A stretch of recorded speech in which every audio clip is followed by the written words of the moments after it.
Today we're taking a deep dive into AMD's latest flagship CPU, the AMD Ryzen 9 9950 X3D2. This is the company's boldest move yet with 3D V-cache on both chiplets, a massive total cache count, and promises of big performance gains across gaming, creation, and productivity workloads. But the real question is, does it live up to the hype, or is this just another incremental upgrade? Let's find out. What is the 9950 X3D2?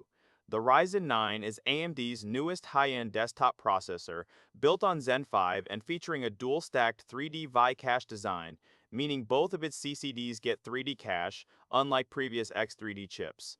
That brings the total cache up to a staggering 208 MB of on-die memory. That's a huge number in the CPU world. It still sports 16 cores and 32 threads, and runs on the AM5 platform with support for DDR5 and PCIe 5. However, to make all this work, we're looking at a 200W TDP, which is higher than its predecessor. Architecture and specs breakdown.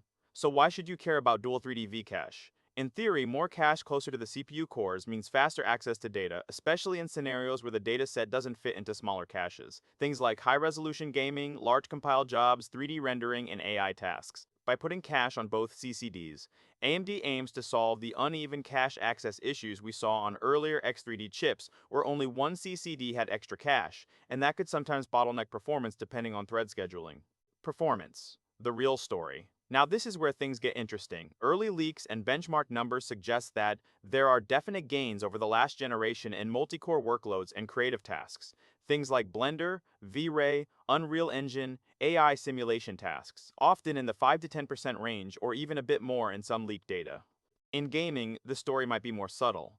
Because a lot of titles simply don't scale past a certain core count or make full use of massive cache, you might only see marginal frame rate boosts compared to the previous X3D chips, especially at higher resolutions where the GPU is doing most of the work.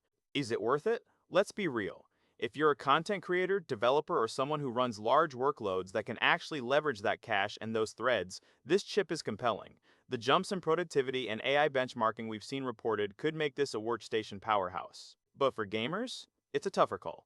The marginal gains in gaming FPS, particularly when you're GPU bound, means the performance uplift might not justify the premium over other high-end CPUs.